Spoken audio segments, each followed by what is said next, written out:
Que maravilha poder passar esses momentos juntos, estudando a palavra de Deus. Eu tenho sido abençoado com as mensagens aqui proferidas, com os cânticos que nós ouvimos e com as orações que nós elevamos até o Senhor. Quero agradecer meu amigo pastor Gilson Gritner pelo convite que me fez, honroso. Obrigado, pastor. Para mim é uma honra muito grande estar falando a esta igreja que se multiplica por meio da internet. Nós estamos falando nessa noite sobre os eventos finais. Nós estamos conscientes da breve volta de Jesus, na certeza de que Ele, em breve, romperá esses céus e virá buscar o seu povo querido. Os eventos finais são uma série de acontecimentos que antecedem a volta de Jesus. Nós falamos aqui sobre a sacudidura, e nós explicamos que a sacudidura é um processo, porque ela está em curso, e ela é um evento porque ela ocorre com o seu ponto máximo quando ocorre um outro evento, que é o decreto dominical, que nós acreditamos que ocorrerá em breve, quando poderes políticos e religiosos se aliarem para definir um tipo único de adoração religiosa. A igreja se manterá fiel a despeito dessa exigência. Nesse contexto também outros eventos finais ocorrem, como selamento do povo de Deus. O que é o selamento? Já foi explicado aqui hoje. É Deus separando o seu povo e definindo quem é seu e quem não é seu. Vocês sabem que o selo de Deus envolve a lei de Deus e que o dia de guarda, o sábado, é o grande selo de Deus. Por quê? Porque o selo de Deus está em oposição à marca da besta, que é o decreto dominical. A marca da besta será esse decreto dominical que violará a consciência das pessoas e imporá essa religião, ou esse exercício religioso. Então, quando o mundo aceitar esse decreto dominical e se curvar diante da imagem da besta, o povo de Deus se manterá fiel a ele e rejeitará esta ordem e receberá, então, do contrário, o selo de Deus. Então, esse é um evento final também, decreto dominical, selamento também é, a sacudidura também é. Haverá também um outro evento muito importante em associação a este que já foi mencionado aqui esta noite, que é a chuva serôdia. O que é a chuva serôdia? É o batismo com o Espírito Santo que alcançará os selados. Por que cairá a chuva serôdia sobre os selados? Para que o povo de Deus tenha condição de cumprir a missão no contexto dos eventos finais.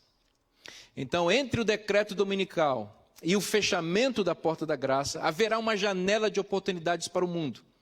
Nesta janela de oportunidades, a igreja de Deus, sacudida, purificada e batizada com o Espírito Santo, levará ao mundo a última mensagem de advertência, para que as pessoas que estão em todos os lugares desse planeta possam ouvir a voz de Deus e se unir ao povo de Deus e receber juntamente com o povo de Deus o selo de Deus e se livrarem das 7 últimas pragas que virão quando a porta da graça se fechar.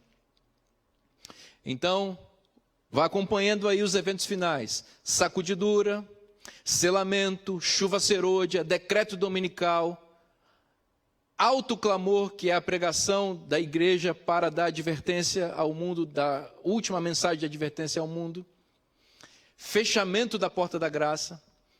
E no contexto do fechamento da porta da graça, começam a cair as 7 últimas pragas. As 7 últimas pragas vão afligir os ímpios, e durante esse período, 7 últimas pragas, com o fechamento da porta da graça, naturalmente ninguém se salva mais e ninguém se perde mais. Porém, o povo de Deus vai experimentar o que nós identificamos como um período de angústia de Jacó.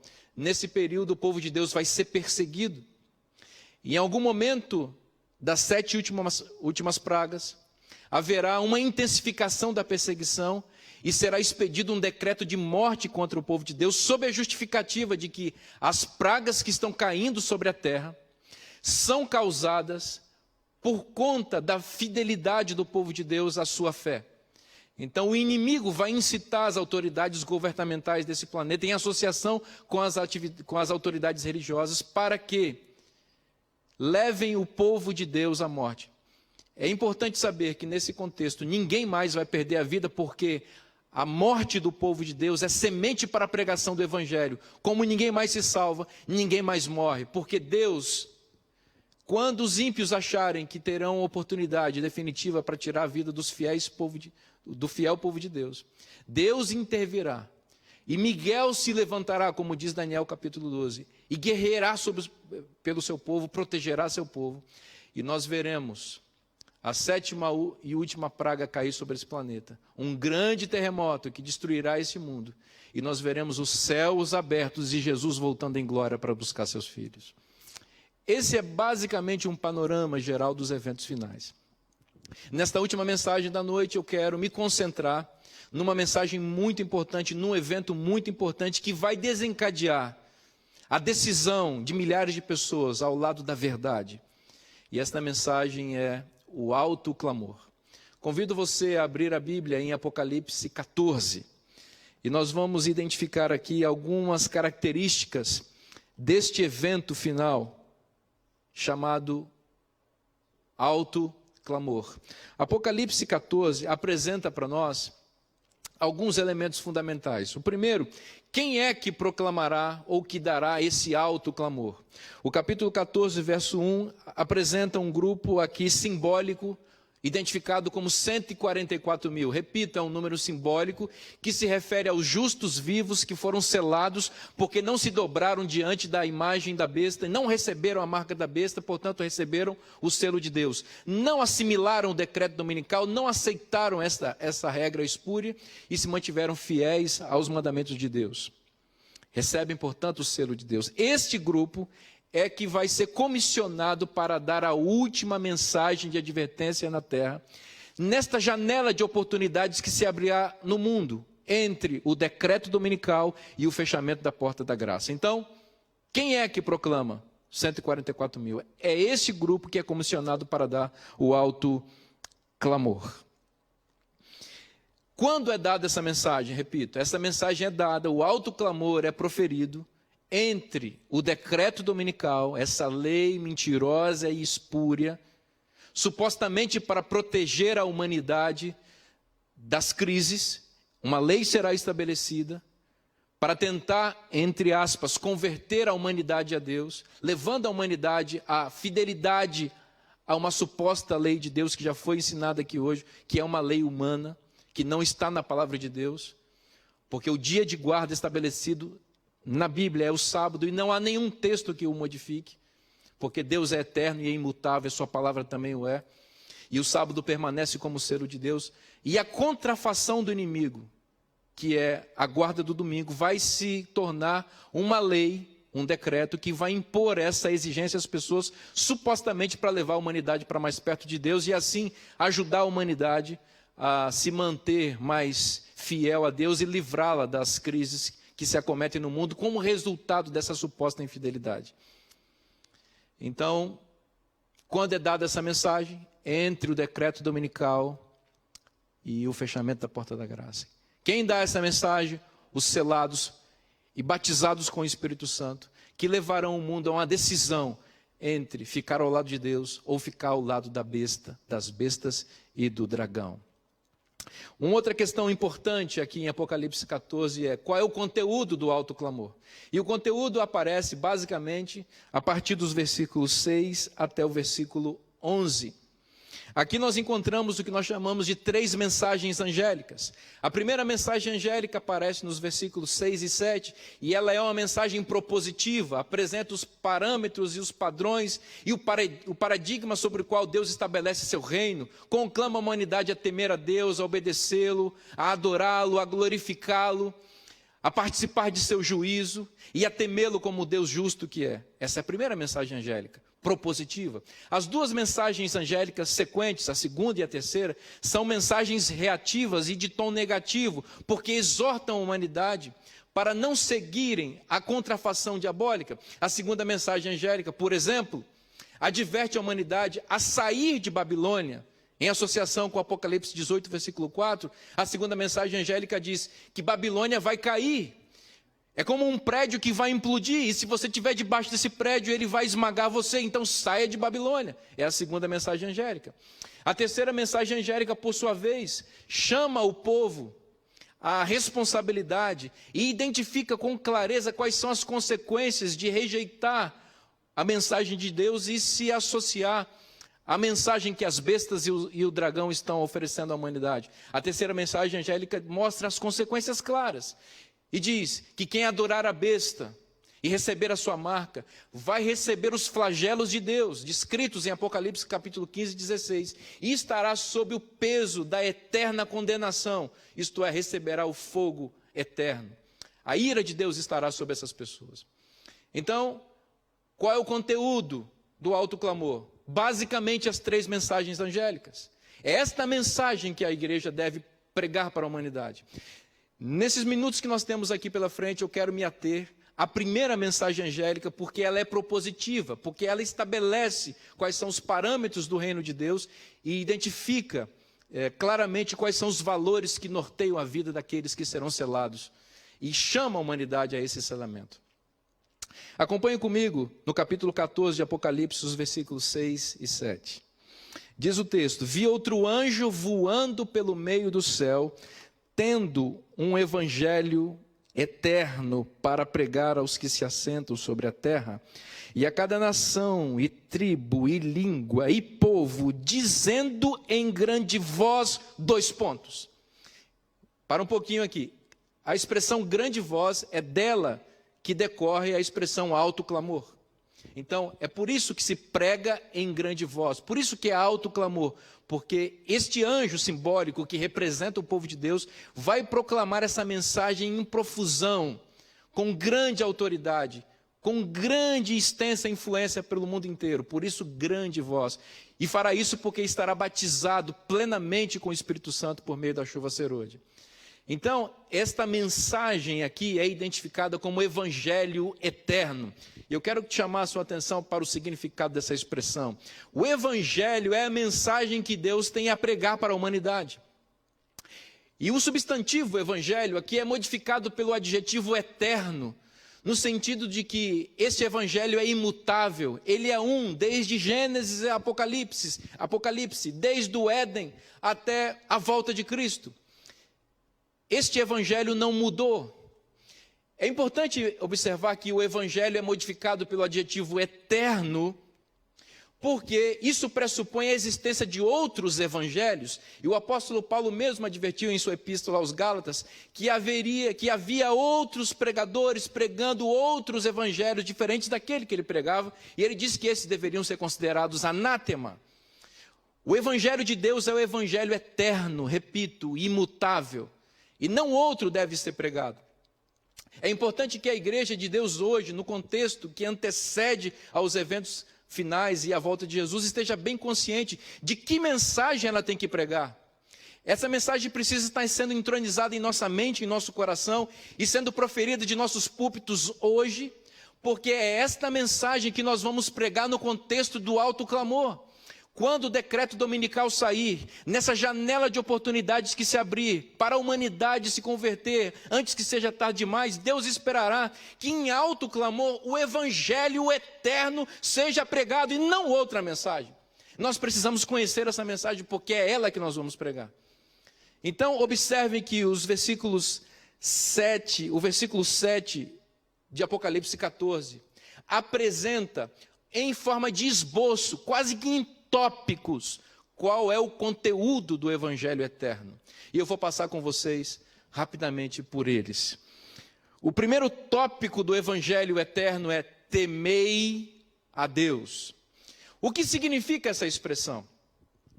É importante que nós recorramos à Bíblia e ao uso que se faz dessa expressão na Bíblia para entendermos seu significado. Essa expressão se refere ao temor do Senhor.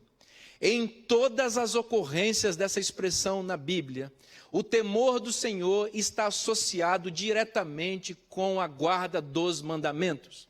Portanto, em primeiro lugar, quero deixar muito claro a você que no conceito divino de evangelho não existe separação entre lei e graça.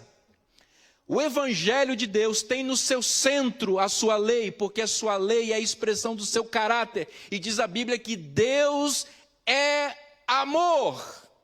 Se Deus é amor e a lei é a expressão do seu caráter, ninguém pode imaginar que obedecer à lei é contrário ao Evangelho. Infelizmente, essa é uma mentira que tem sido propagada por muitas denominações, fazendo uma separação falsa entre a lei de Deus, os 10 eternos mandamentos e o Evangelho da graça. Não existe essa separação na Bíblia. A definição apocalíptica de Evangelho eterno coloca no centro do Evangelho a lei amorosa de Deus. Muitos textos da Bíblia poderiam ser usados para provar isso daqui. Só para você ter ideia, uma das primeiras ocorrências da expressão temor do Senhor nas Escrituras ocorre exatamente em Êxodo capítulo 20, texto em que Deus pronuncia sua lei. Ali Moisés diz que Deus apareceu em glória no Monte Sinai, proferindo seus 10 mandamentos para que o povo o temesse. Então os 10 mandamentos estão associados com o temor do Senhor. Temer a Deus é guardar os seus mandamentos. O próprio Salomão, em Eclesiastes capítulo 12, diz na conclusão do seu livro, que o dever de todo homem é temer a Deus e guardar os seus mandamentos.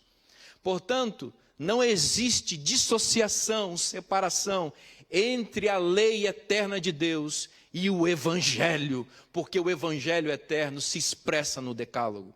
Os adventistas têm pregado isso há décadas, desde seu estabelecimento como povo de Deus na terra, de que a lei de Deus é a expressão do seu caráter e de seu amor. E isso está no centro de nossa pregação, porque está no centro da pregação bíblica. O segundo tópico do Evangelho eterno, que comporá o alto clamor que será pregado no contexto dos eventos finais, na janela de oportunidades de salvação para a humanidade, entre o decreto dominical e o fechamento da porta da graça, é: temei a Deus e dai-lhe glória. O que é dar glória a Deus, senão adorá-lo? Dar glórias a Deus é adorar a Deus. Eu pergunto a você, onde alguém pode aprender a adorar a Deus? Que texto da Bíblia poderá dar para nós um manual mais perfeito a respeito de como Deus gosta de ser adorado, senão os 10 mandamentos? O primeiro mandamento, por exemplo, diz: não terás outros deuses diante de mim. E este mandamento evidencia a exclusividade da oração da adoração a Deus. Deus não divide sua glória com ninguém.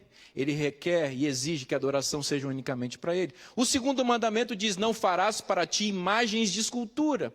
Isso significa que Deus tem uma forma ideal e real, e uma forma pela qual Ele exige que seja adorado. Ele não permite que sejam feitas representações dele, muito menos de outros seres, na adoração. Ele quer ser adorado em espírito e em verdade. O terceiro mandamento apresenta a seriedade da adoração a Deus, ao especificar que inclusive o nome de Deus deve ser respeitado e não deve ser pronunciado de forma vã, para mostrar que na adoração e em qualquer aspecto de nossa vida, Deus precisa ser honrado e exaltado. O quarto mandamento da lei de Deus, inclusive, especifica o dia especial que Deus deseja e quer e requer que seja adorado, que é o sábado. Observe que os 4 primeiros mandamentos apresentam uma dimensão vertical da adoração, enquanto os 6 outros mandamentos apresentam uma dimensão horizontal e social da adoração, uma dimensão ética da adoração, em que nós adoramos a Deus em nossos relacionamentos interpessoais, respeitando nossos pais e a autoridade, respeitando a vida, o matrimônio, a propriedade privada, a honra, e não permitindo que a nossa consciência, a nossa mente seja invadida por pensamentos impuros e cobiçosos. Observe, você quer aprender a adorar a Deus? Quer aprender a glorificar a Deus? Você aprende aonde? Nos mandamentos. Portanto, repito, é mentirosa, é falaciosa qualquer tentativa de separar a lei de Deus do Evangelho, porque diz o anjo que corta o céu no contexto da pregação evangélica nos eventos finais. O Evangelho eterno é temer a Deus e dar-lhe glória. E onde se aprende a temer a Deus e a glorificar a Deus? Senão nos 10 mandamentos. Vamos seguir. O terceiro aspecto, o terceiro esboço, o terceiro ponto do esboço do Evangelho eterno, aqui em Apocalipse capítulo 6 e 7, depois de temer a Deus e dar-lhe glória, pois é chegada a hora do seu juízo. Essa expressão juízo aqui se refere especificamente à obra de juízo investigativo que ocorre no céu, neste momento, para atribuir santidade ao povo de Deus, para atribuir a justiça de Cristo a seu povo fiel, que recorre ao santuário em busca de santificação, em busca de transformação de caráter, e que está sendo esta obra, que está avaliando o caráter do povo de Deus e a assimilação do povo de Deus em relação à lei de Deus. Diz o apóstolo Tiago que todos nós seremos julgados pela lei da liberdade. Portanto, no centro do evangelho eterno, este evangelho que Deus tem pregado à humanidade desde Gênesis e vai pregar até o Apocalipse, desde o Éden até a volta de Jesus, no centro desse evangelho está o juízo investigativo. E o juízo investigativo é fundamentado na avaliação que Deus faz de seu povo inscrito nos seus livros ou no livro da vida. Esta avaliação é fundamentada na lei de Deus. Seremos todos julgados pela lei de Deus. Portanto, repito uma vez mais, não existe separação entre lei e evangelho. No coração do evangelho está a lei de Deus. Um quarto ponto que é apresentado como esboço do evangelho eterno em Apocalipse 14, que será a pregação que Deus espera que seu povo pregue hoje, viva hoje, mas que especialmente seja proclamada em alto clamor, na janela de oportunidade que se abrirá para a humanidade entre o decreto dominical e o fechamento da porta da graça. O quarto ponto, observe o que diz aí: e adorai aquele que fez o céu, a terra e o mar. Essa expressão aqui, se nós fôssemos escrever a Bíblia hoje, se a Bíblia fosse escrita hoje, se o apóstolo João estivesse escrevendo o Apocalipse hoje, usando o seu computador, ele usaria o Ctrl+C, Ctrl+V, o copiar e colar. De onde ele copiaria essa expressão? Exatamente conforme já foi dito aqui hoje. De Êxodo capítulo 20, de 8 a 11.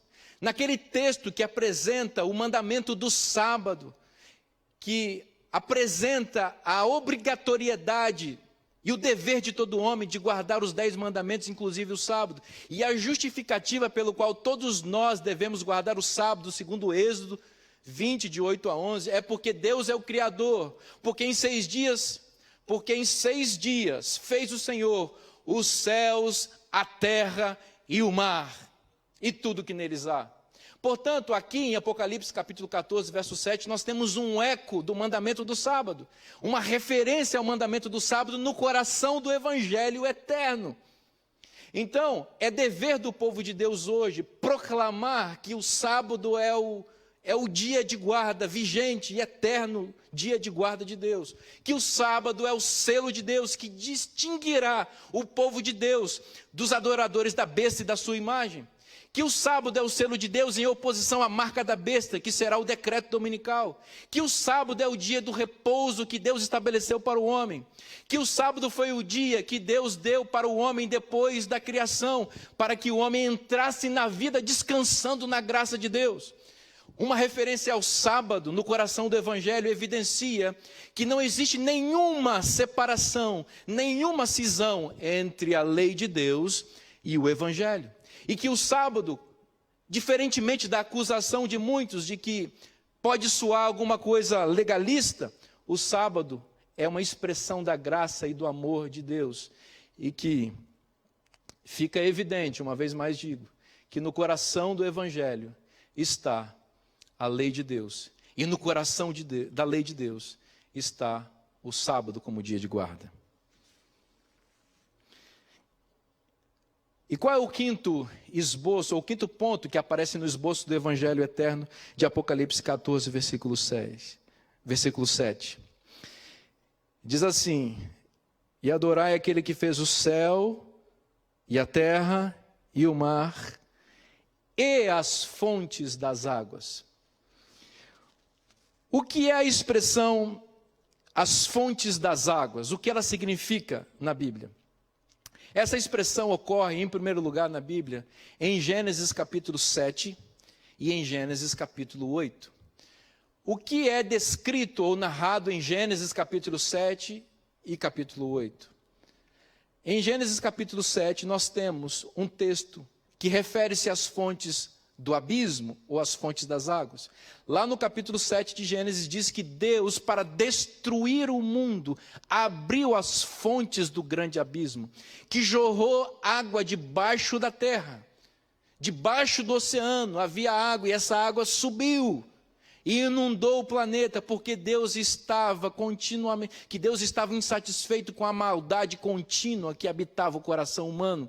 E Deus resolveu, portanto, dizimar a humanidade no contexto do dilúvio. Porém, essa expressão fonte das águas ou fontes do abismo também aparece em Gênesis capítulo 8, depois do dilúvio. E nesse capítulo é dito que Deus fechou as fontes do abismo. Veja, enquanto um texto diz que Deus abriu as fontes do abismo para destruir a humanidade, o outro diz que Deus, depois do dilúvio, fechou as fontes do abismo. Para quê? Para reconstruir um novo mundo, a partir de uma nova humanidade, iniciada por meio de Noé e sua família. O que essa expressão aqui nos indica? O dilúvio foi uma manifestação real da ira divina. O dilúvio é uma evidência de que Deus chega a um ponto em que Ele age para impedir a maldade que se alastra pela humanidade. O dilúvio é uma evidência de que Deus não está impassível diante da perversidade, da promiscuidade, da maldade que predomina neste mundo. O dilúvio evidencia que Deus agiu no passado e de que Deus agirá em breve para destruir o mundo uma vez mais. O dilúvio evidencia que as fontes, agora não das águas, mas de fogo e enxofre, vão se abrir e irromper para destruir a humanidade perversa. As fontes vão se abrir como se abriram no dilúvio, agora não mais com água, mas com fogo. Porém, o dilúvio nos ensina que o mesmo Deus que abriu as fontes das águas para destruir o mundo, foi o Deus que fechou as fontes das águas para reconstruir a humanidade. A história do dilúvio também nos ensina que o Deus que destruiu a humanidade, antes de destruir, advertiu a humanidade durante 120 anos, por meio do ministério profético de Noé. Mais do que advertir a humanidade que a destruiria, esse Deus que advertiu que destruiria, providenciou um meio de escape para aqueles que se arrependessem e aceitassem a mensagem proferida por Noé. Deus ajudou Noé a construir a arca, e a arca era o abrigo para aqueles que se arrependessem.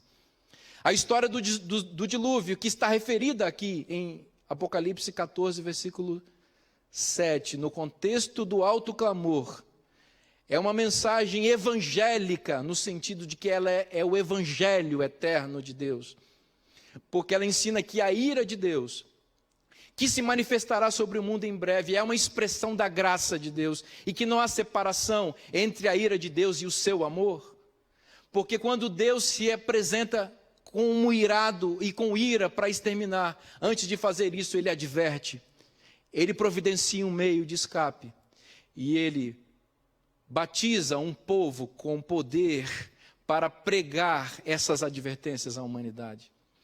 Esse é o evangelho eterno. Esse é o alto clamor que Deus espera que a sua igreja pregue com poder e grande glória.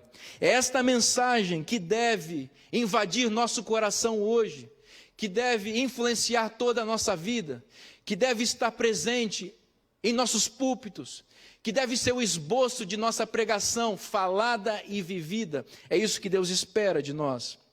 Temer a Deus, repito, é guardar os seus mandamentos. Dar glória a Deus é adorar a Deus, e isso só é possível se nós aprendermos como fazer isso. E o decálogo é exatamente esse resumo, essa apresentação a respeito de como devemos glorificar a Deus, de como devemos adorar a Deus na beleza da sua santidade. O juízo investigativo que ocorre no céu, ele ocorre com base nos parâmetros eternos da lei de Deus, que foi estabelecida para ser a guia ou o guia de comportamento do povo de Deus.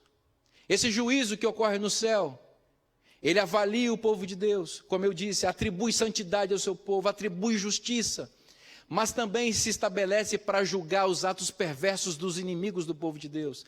Esse juízo que ocorre no céu hoje, fundamentado na lei de Deus, é a nossa oportunidade de salvação. Portanto, é a oportunidade de salvação de toda a humanidade e deve ser objeto de nossa pregação. Nossa mensagem, nossa ênfase deve estar toda voltada para isso, para que a humanidade seja advertida e não seja relaxada ou não se sinta confortável em sua condição. O mundo precisa ouvir com poder e grande glória que há um Deus justo no céu, que avalia o caráter e o comportamento daqueles que professam ser cristãos, e que Deus está preparando um povo para viver na eternidade, e que Deus é minucioso nisso. Ele é gracioso, Ele é amoroso, mas Ele é exigente. A nossa aceitação ao Evangelho não pode nos levar a viver uma vida relaxada, sem compromisso com a sua lei. A lei de Deus, repito, ela é o parâmetro do caráter divino, é a expressão do amor de Deus. E quando nós nos apropriamos dela por meio do Espírito Santo, que a inscreve em nosso coração, nós evidenciamos o caráter de Cristo. E assim, as pessoas têm acesso a quem é Deus por meio da nossa vida e de nosso comportamento. Autoclamor é a mensagem que será pregada com poder e grande glória no contexto dos eventos finais. Deus terá um povo que proferirá essa mensagem. Quem é esse povo? 144 mil. Quem são os 144 mil? Aqueles que receberam o selo de Deus e que não aceitaram se dobrar diante da imagem da besta. A imagem da besta que terá um decreto dominical que imporá a obrigatoriedade da guarda do domingo. Quando isso ocorrer, repito, estará estabelecida a imagem da besta e a marca da besta. O povo de Deus vai se manter fiel a Deus, custe o que custar, porque ele vai confiar na graça divina, mesmo em face às severas ameaças à sua liberdade. Seu direito de comprar e vender será cerceado. Será ameaçado de morte, posteriormente um decreto de morte será expedido contra eles, mas esse povo, confiante na esperança que lhe foi reservada na palavra de Deus, imbuído com a mensagem dos 3 anjos, em especial com a mensagem propositiva do primeiro anjo, esse povo diz: nós nos manteremos fiéis a Deus, custe o que custar. Esse povo é descrito em Apocalipse capítulo 14, no versículo 12, resumidamente, com a identidade seguinte: aqui está a perseverança dos santos, os que guardam os mandamentos de Deus e a fé em Jesus.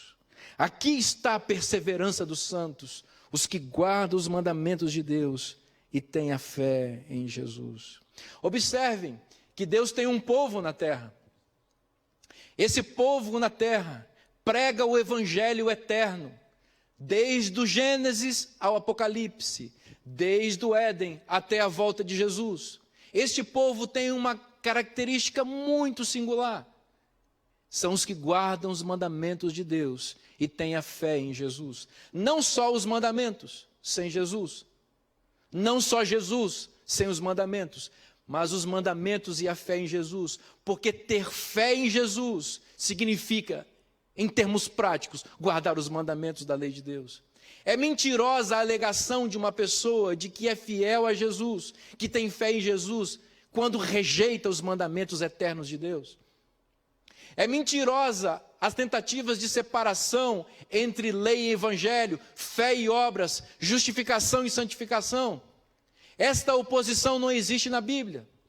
O Deus que estabeleceu a justificação, estabelece a santificação como desenvolvimento da justificação. A fé, ela é expressa por meio de obras que são a obediência à lei de Deus, como nos ensina o apóstolo Tiago e também o apóstolo Paulo. Temer a Deus, glorificar a Deus, adorar a Deus, significa obedecer aos seus mandamentos. Por que isso é importante hoje? Porque nós estamos vivendo num momento em que as pessoas estão sendo seduzidas e enganadas.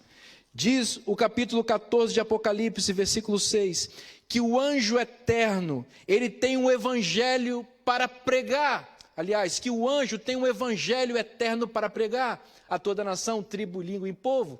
Se você voltar ao capítulo 13 de Apocalipse, você vai perceber que esse mesmo grupo, toda tribo, língua e povo, também é objeto de uma outra pregação, mas esta da besta da terra.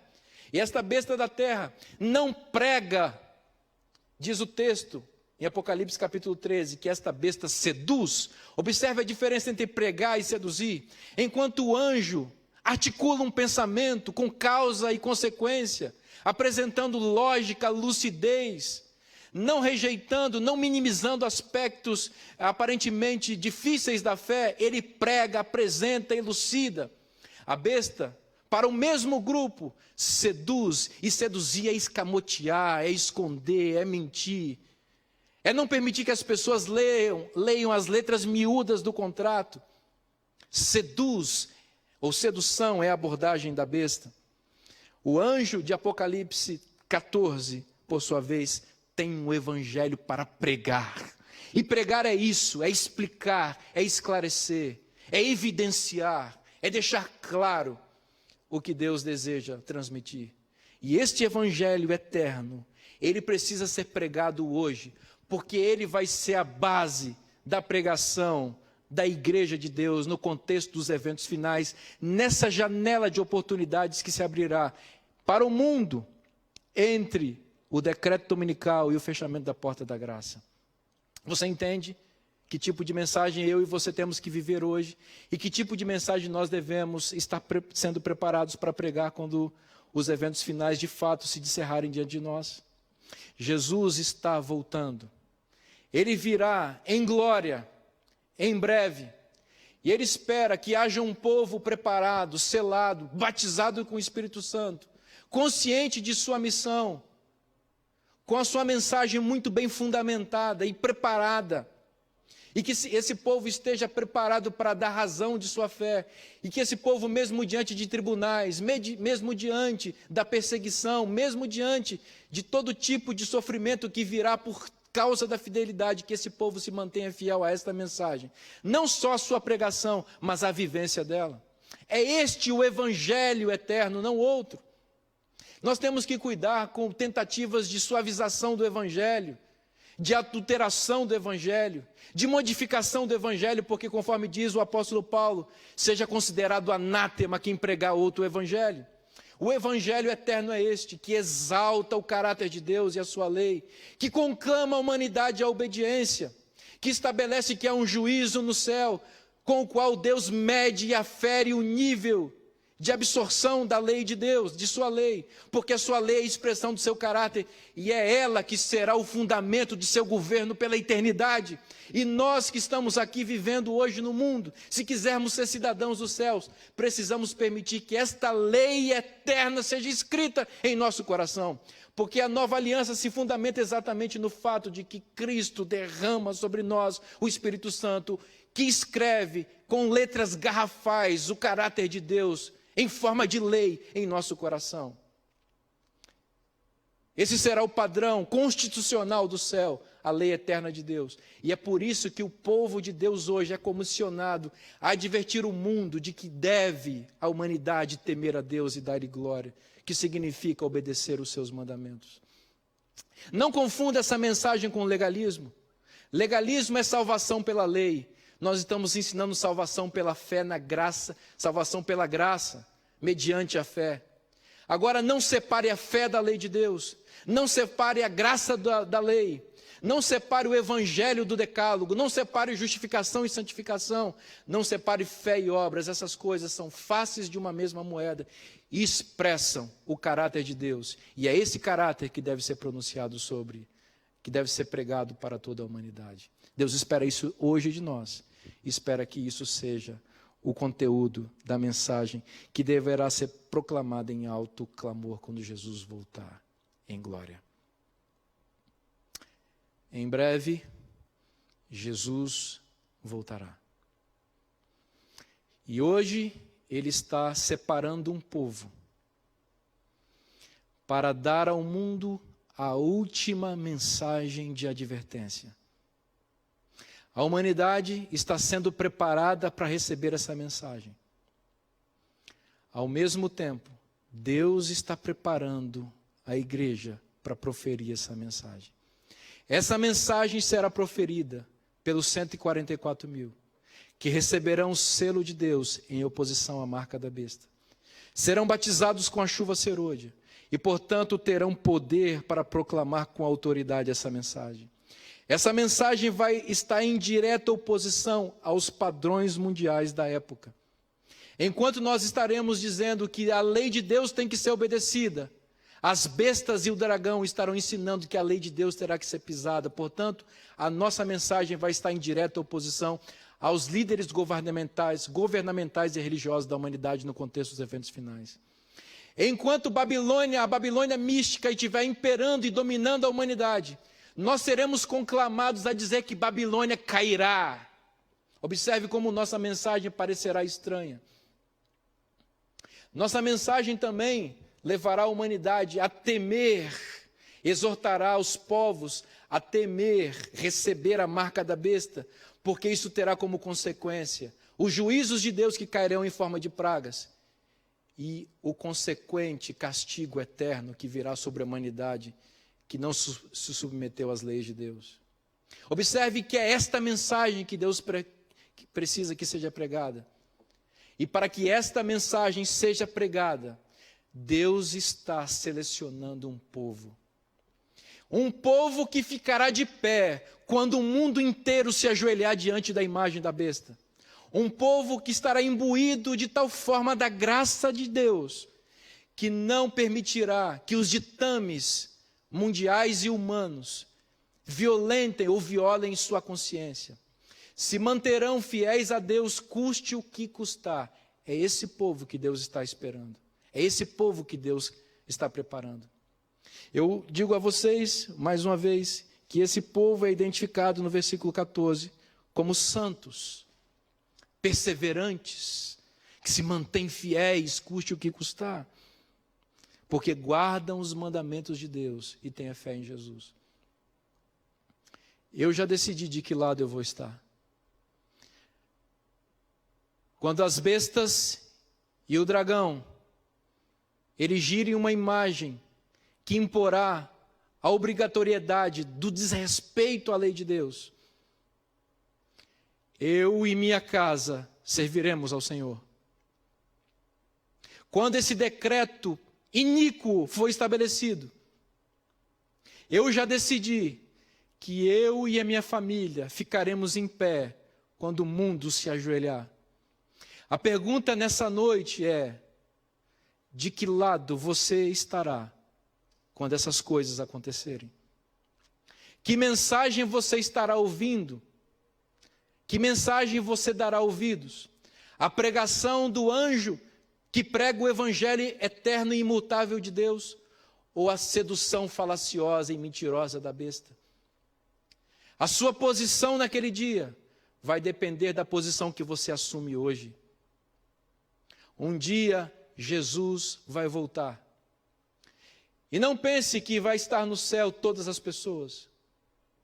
Estará no céu com Cristo aqueles que decidirem ficar de pé quando o mundo inteiro se ajoelhar diante da imagem da besta.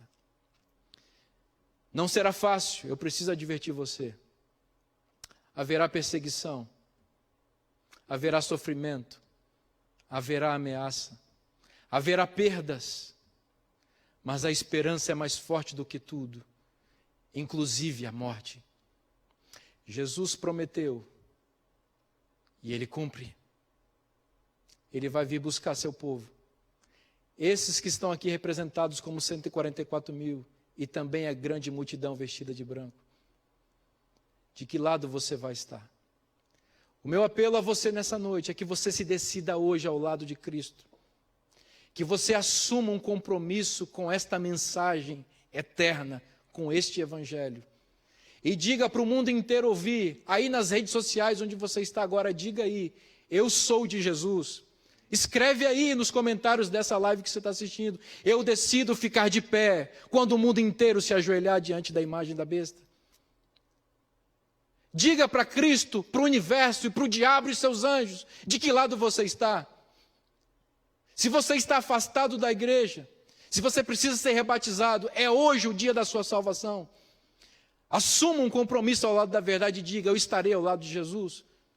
Escreve isso aí na live, nos comentários, se identifique, apareça para Deus, dê seu testemunho de aceitação, professe sua fé em Cristo, e Jesus recebe a sua decisão.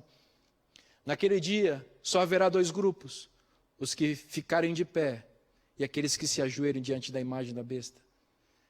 Eu e minha casa já decidimos de que lado vamos estar. E você? O meu desejo é que você se coloque ao lado da verdade. Jesus está recebendo a sua decisão. Ele recebe você de braços abertos. Ele anota seu nome no livro da vida e do Cordeiro. E Ele em breve voltará para buscar seus filhos queridos.